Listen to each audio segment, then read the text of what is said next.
do one of these whole eating in your car thing. It's kind of trendy, I guess. I don't know. Really bad about keeping up on my YouTube, but life, you know. Also, I don't know how everybody's always able to come up with new content and whatever. Like, these guys got to be busy as shit. You know what I'm talking about? 'Cause I don't have new things to talk about every single day, every single week even, you know? Shit just don't happen to me that often, I guess.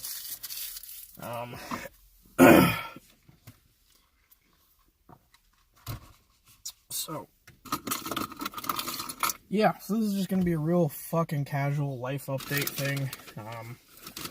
You know, getting some Jack in the Box in before work. I'm gonna be talking with my mouth full because, you know, I don't give a fuck. Actually, that's a good subject for this video. I'm just gonna fucking rant about manners. What are they? Who decided them? You know? Like, what kind of fucking committee just came together and decided, you shouldn't have your hat on at the dinner table? Why? What does it do? What is the negative effect of wearing a cap at a dinner table?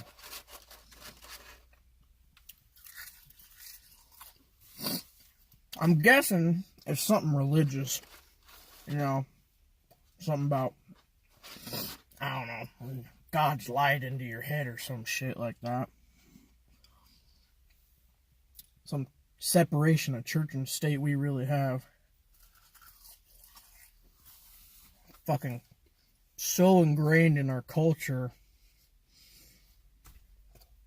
Even the simplest things have religious undertones.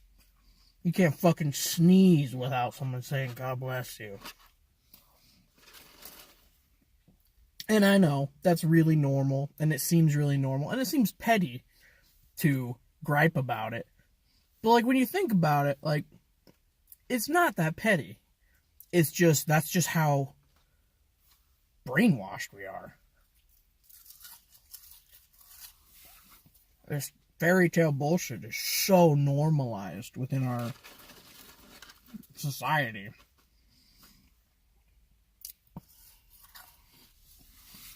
I don't know. I guess that's something I haven't really talked about much on my channel, so, for those of you who might be a little bit shocked right now, I am a adamant atheist. Okay? We're not talking like, oh, well, maybe there's a God. Nah. I am 100% certain there is no God. Doesn't exist. And I could be cliche and bring up the Epicurus, you know, quote. And maybe I will. Because, I mean, it's foolproof. If the God is able to stop evil, and he doesn't, he's a dick. If he doesn't have the power to stop the evil, he's not God. If he doesn't have the power to stop evil, and he's not willing to stop evil, what's the point?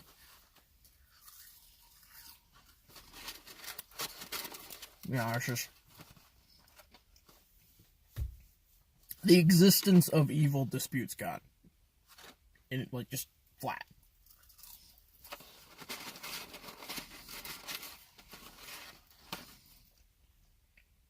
You can say, well, God doesn't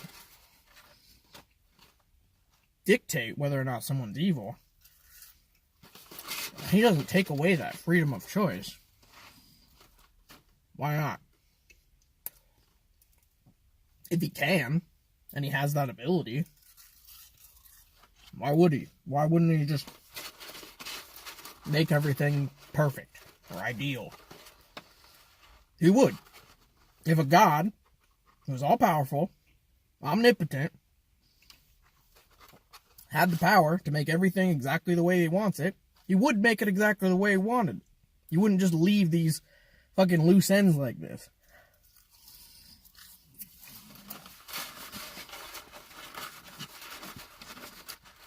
So the conclusion is that either there is no God, or if there ever was one, he's fucking dead now, or he ain't doing shit, or he doesn't care. Either way, doesn't matter. It just doesn't matter.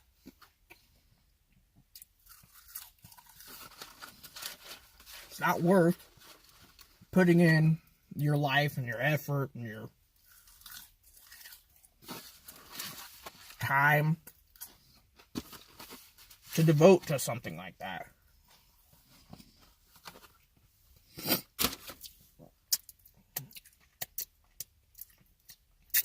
I'm not saying that religion doesn't do good things for people, because it does. But religion doesn't do good things for people because of God or because of religion. It does it in spite of it.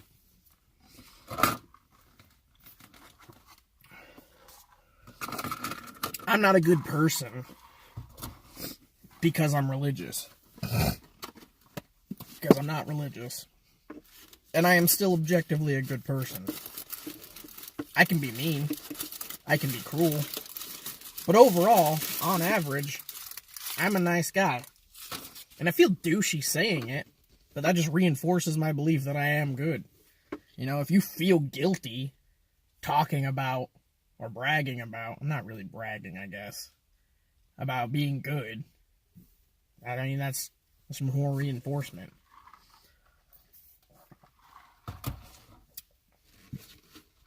Oh.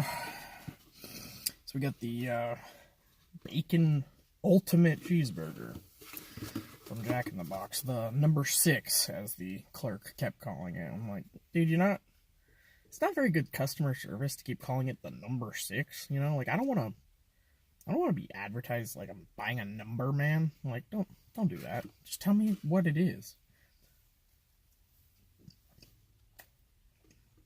Fucking know what it is. But anywho, got distracted a bit.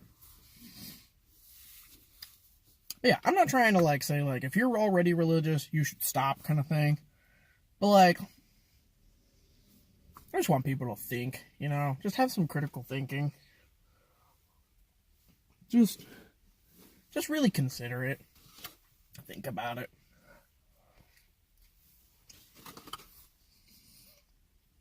I don't like trying to sway people one way or another. I just want people to think.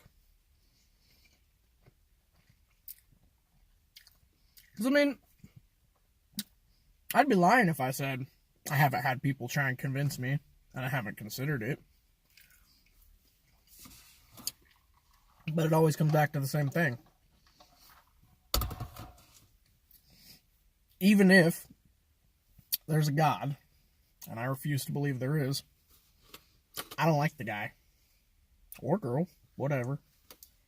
Or somewhere in between. Because, I mean, you look at the state of the world and you're just like, how? How is this acceptable? And the short answer is it's not. It's not acceptable. The state of the world we live in right now is fucking abhorrent. And I realize full well the irony in being a first world white cis male or cisgendered male American saying that. I have all the privilege in the world and I am not ashamed to admit to it. I don't like it. I wish I could just give my privilege away to someone else.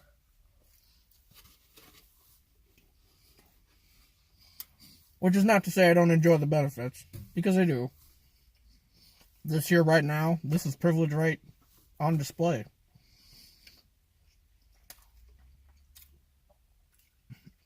Here in the parking lot, of my good job, sitting in my brand new truck, eating a $10 burger, videoing a fucking vlog on my fucking last year smartphone, or this year smartphone. I guess new one hasn't come out this year, but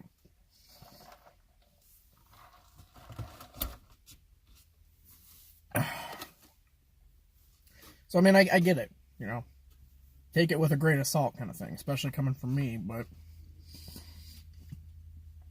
I'm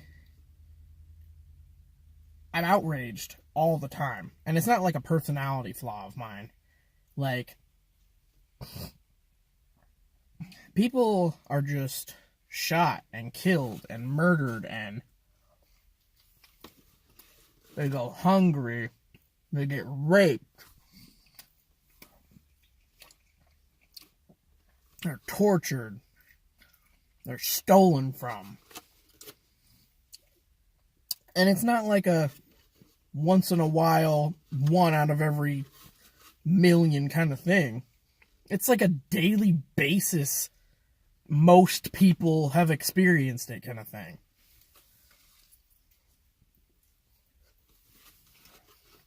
You can ask just about any woman in your life, anyone around you, if they've experienced some kind of sexual assault. And not only are you going to be surprised to find out it's pretty much every single one of them, but when you ask them how early it happened, what was the earliest they experienced it, it's fucking appalling.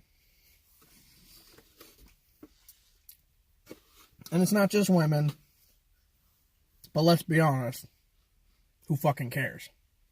It's almost all women. So even when it doesn't happen to them, it's not like it's any better. It's not like, oh, we want equality in fucking sexual assault. No. We want no sexual assault. Oh, excuse me.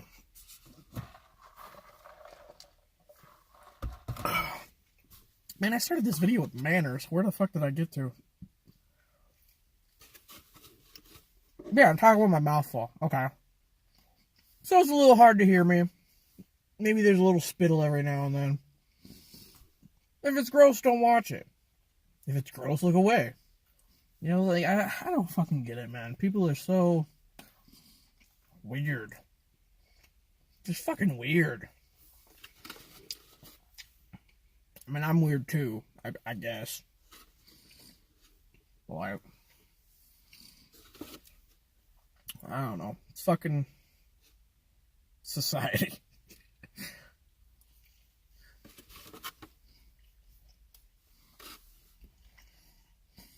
Coming up on 14 minutes. I'm making pretty good time with this burger. And the fries. I already finished the fries, actually. Drink's just water.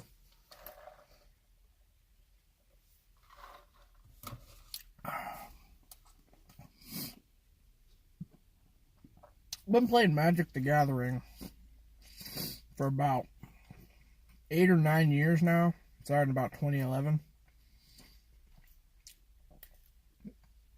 With, I think it was Scars of Mirrodin, or Mirrodin Besieged, whatever one the last one was.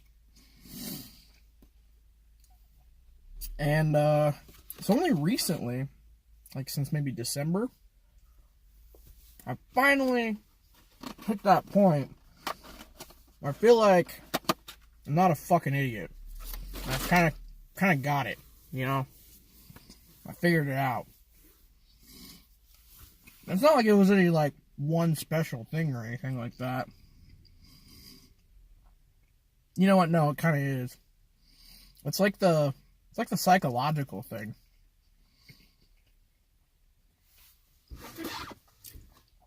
Most of my career in Magic, which is not a career, I don't know why I said that, has been pretty much about just fucking trying to get shit out there quick and hit fast and build up as I'm hitting them every turn. Now I've realized it's a lot more important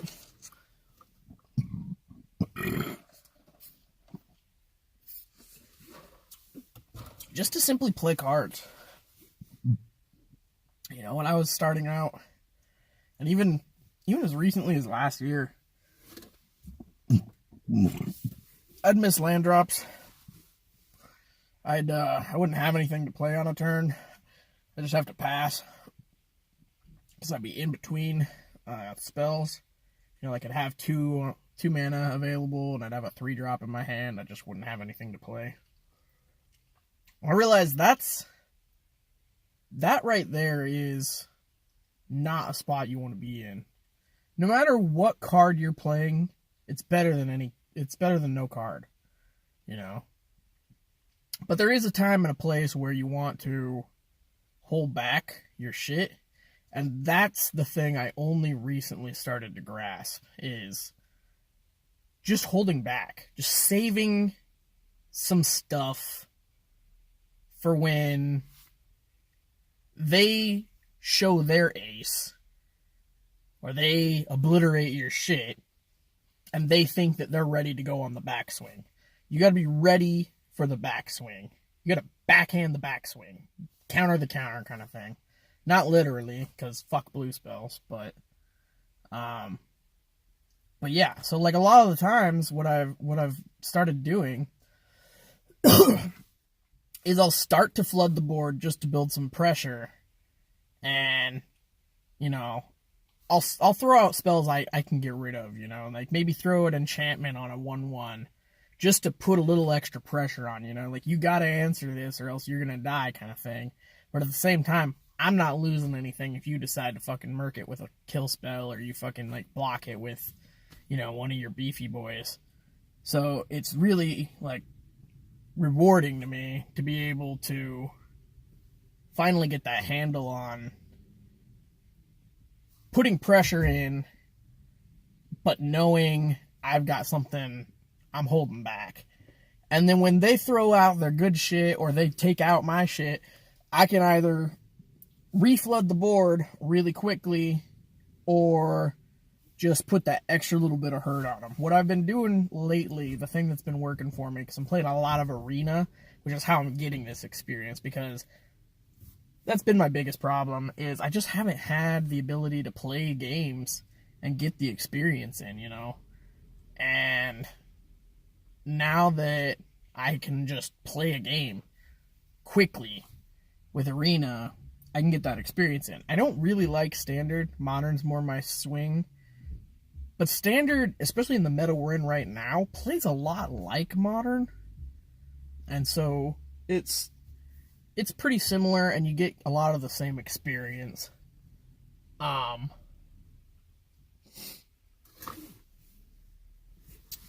think I might be pulled out a little too far. But I don't have much room because there's a big old snowbank here. Anywho, so I've been playing with the Saproling deck. And my favorite strategy that's been winning me games left and right like crazy is I just swing with a bunch of 1/1 Saprolings, you know. They don't have no buffs. There's no lords on the field. You know, it's just 1/1 Saprolings. And a lot of the times they'll just let it go because they're like, I won't die. But then I just play Wild Onslaught. And if I can afford it, I kick it up and get the 2/2 counters. But I usually just go with the 1/1s. And even that is, like, a lot of the times enough to either win the game or set up for lethal. So I've been having a lot of fun just finally getting the hang of Magic the Gathering. And that's where I'm going to leave off on this video. I'm kind of just doing, like, a life update thing. So, yeah, that's what it is. Hitting just under 20 minutes. No one's going to watch this, and I don't care. But, you know, for those of you that do, thanks.